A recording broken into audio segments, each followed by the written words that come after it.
the IT Security One-to-One Summit podcast series. Listen to industry insiders discuss the most critical issues in IT security. Featured on this episode, Demetrios Lazarikos, better known as Laz, from vArmor.com, interviews the Senior Director of Security of SentinelOne, Nick Schilbe. You are listening to the IT Security One-to-One Summit podcast series. Hi, this is Laz, and I'm here with Nick Schilbe. He's a veteran in the application security space, reverse malware engineering, and an InfoSec engineer who's not only considered a thought leader, but he is someone who looks at emerging technologies as they're coming into the space to look at advanced threats and figure out how to mitigate those. Nick, I wanted to thank you for making the time to be here today. Thanks, Laz. It's my pleasure. It's my first one-to-one, so I'm extremely excited. It's been great so far. Good. So what I wanted to do today was talk to you a little bit about what you're seeing out there with some challenges with technology and endpoint solutions for handling advanced cyber threats and mitigating those threats. Absolutely. So I'm actually going to caveat this. I actually formally came into the endpoint kind of malware virus market earlier this year. So January this year, I first got professionally involved with it. I mean, it's something that I've intimately involved with for the last few years. But when I hit to a professional level, a couple of realizations hit me that were unexpected. First of which was the fact of the target landscape of just operating system endpoint devices was a lot weaker than I thought. Because when you think about it from security from a high level view, it's one of the most established security verticals out there, like the endpoint. Which one? The endpoint market? Yeah, the endpoint antivirus in general. You think when you go to your home system, your desktop, you think it's secure for the most part, for at least most people, like the end user, the commercial user.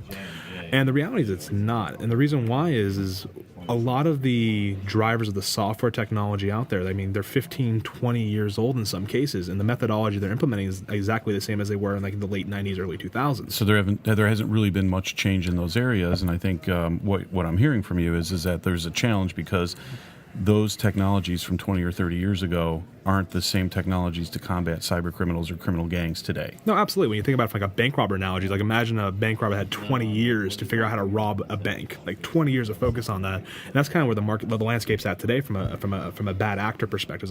They already know how to bypass most of the security measures out there today, which is what I'm personally seeing. After looking at a couple of million different samples of malware, I'm looking at the fact that bad guys haven't actually changed the behavior of the malware they're doing.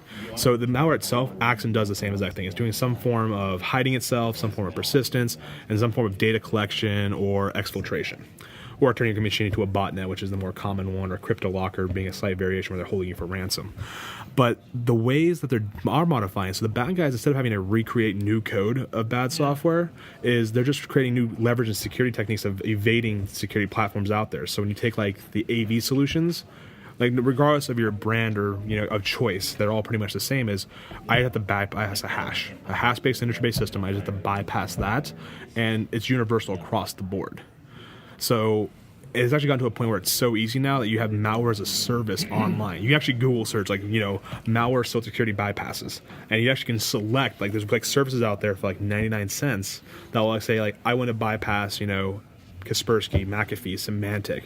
Pick your poison. You actually select them. And as a result of that, it just makes it really easy as a bad actor to bypass this within the day, especially when the end target is actually the user themselves, which goes back to some of the presentations we were talking about today where the overall user sophistication when it comes to security, I mean, you think globally across the billions of users we have, isn't as high as we expect, so they're usually easy targets. And they rely on those old security measures. Got it. I think that's pretty insightful. I think there's a couple points there that I wanted to ask you for more information about. I think in the industry, if you were working with a CISO and coaching them on what they could do, what do you think some of the areas that you would recommend, for staying on top of these emerging threats and looking at some of these new solutions that may be out there? It's a great question, and I'm actually going to pull some, because I actually agree with the last presentation we just got out of Jim Rouse, which was pretty amazing. First of which is look at disruptive technology. It's definitely an important thing. New emerging technologies. I mean, going with the tried and true safe solutions out there, while may extend your job for a year as a CISO, doesn't really help you improve the security platform of your company.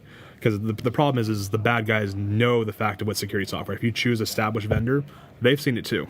especially if they're commercially available ones. Like as a security engineer, trust me when I say I've reverse engineered most of the security softwares out there, so I can guarantee that the bad guys have as well. Got it. So going with disruptive technologies gives you a new way of blocking things that bad guys haven't seen. And in most cases, it gives you a different way of interpretation. So instead of using the thing that's been established for 15 years, a fresh new way of approaching it. Got it. What do you think the biggest challenges are going to be over the next 3 to 5 years in information security? So if I take, like now I'm using this disruptive technology and maybe I have to replace some of the legacy technology, that's like step one in a multi-year strategic plan. What other bits of information or coaching would you provide to CISO that's out there? CISO out there is, first off, is you have to build buy-in with your executive suite, your C-suite as they call it, because a lot of people aren't going to understand security and risk in the terms of what we do as security people, and I think that's one of the most common mistakes we make. We talk about security, we talk about risk, and a lot of the times the people we're talking to are having to explain or justify ourselves well. They're not going to think in the same terminology that we do. So thinking more towards the business, how it aligns with the business, is actually these things going to be extremely key. So tying security to increasing revenue or reducing cost, I think is going to be extremely important. Also, a mistake that a lot of CISOs make that I've seen and heavily advise against is don't serve as the gatekeeper. Some CISOs want to be like the guy, like, well, we have to do this, extremely inconvenient security measure due to compliance X or regulation Y.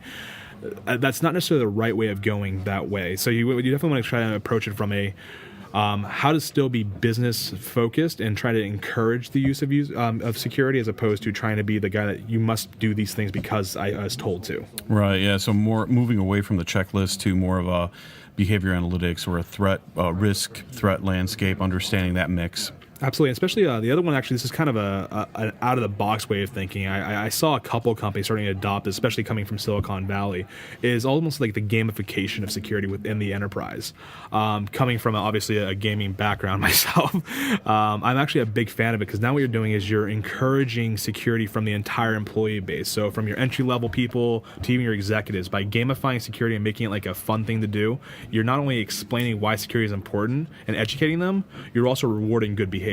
So as people do things like checking for people that tailgate through the front end from a physical security perspective, or reporting a phishing email attack proactively, these are all things that raise the bar and raise the education level. Yeah, so I had the opportunity, speaking of education, I had the opportunity to read a little bit more about SentinelOne in Forbes magazine recently. Can you talk publicly about how that was deployed and what's going on? Because, and this is, part one is education, and I think, to collaborate as much as possible. But part two, you talk about using disruptive technology, and I know SentinelOne's a disruptor. Can you talk a little bit about how that came to be and what happened? So in our case, I can't mention specific details. If anyone's interested, they can read the Forbes article. Just Google search our name in Forbes, and it'll come up on the top of the list. But essentially, it's a pioneering company when it comes to security. If you read the article and you see the name, for the record, I'm not allowed to mention the name. You'll notice that they're quite notoriously or quite beneficially known in the fact of being security advocates and at the lead of the charge of most security initiatives out there. They took a look at us a couple years ago, and they served as an early beta tester for us, and they helped us kind of design a product that's designed to accommodate the enterprise and business. So we wanted to make something that's good for people to use and increase the security, as well as not being restricted to the business. So like key benefits, the reason why they liked us was when you compare ourselves to like classic antivirus, one of the things that's notoriously known about AV is they're resource hogs. So it actually reduce efficiency of your endpoint by anywhere from like 15 to 25%, and in some cases when it's doing scanning, 75%. With our disruptive technology, one of the benefits is we're like 0.2%. So you're talking about almost a 25% efficiency increase. So going back to what I was saying before about reducing cost, that's a huge cost reduction while also increasing, security overall. So you're having a better security platform while also reducing cost. And that's just a fantastic way to kind of leverage it. I think that's one of the reasons why they adopted us, while also on top of the fact that the approach that we take from a behavioral basis, it's more so protecting yourselves from not only today's threats, but so you have the past threats, which are kind of well established, but today's threats, but also the threats coming out in the future. And one of the things I liked about the coverage that you received is it ties to today's theme that we heard earlier, right? So Jim was talking about, using early technology that could be a disruptor, and then you're basically aligning to not only that vision, but then carrying it out as you look out into the horizon for the next 2 to 3 years. Yeah, absolutely. And I mean, that's the cool thing about SentinelOne specifically, and one of the reasons I went out there is it's a company that was founded by security professionals that have been on the circuit for a while. They come to conferences like this, and we definitely get what it means to work with CISOs out there. So what we're trying to do is help them solve the challenges they face, where it's regarding they have to make a business case for it, regardless of how secure the product makes me or not. There has to be how it integrates with the business, and I think that's extremely important. So having vendors align with the CISOs and what they have to deal with on a daily basis, I think is key for any vendor to be successful, and that's just the approach SentinelOne went with. Got it. Well, Nick, thanks for your time. I hope you have a great week at the conference, and I encourage everybody to take a look at SentinelOne. If they have an opportunity, as Nick mentioned, you can search SentinelOne and Forbes online and read that article, and then hit the SentinelOne website. This is Laz from vArmor. If you have any questions or you want to reach out to me independently and find out more about this discussion, you can reach me off the varmor.com website or laz@varmour.com. Thanks for listening to the IT Security One-to-One Summit podcast series. To listen to other podcasts or for more information on the IT Security One-to-One Summit, visit us at one2onessummits.com/ITSec. That's ONE2ONE summits.com/ITSEC.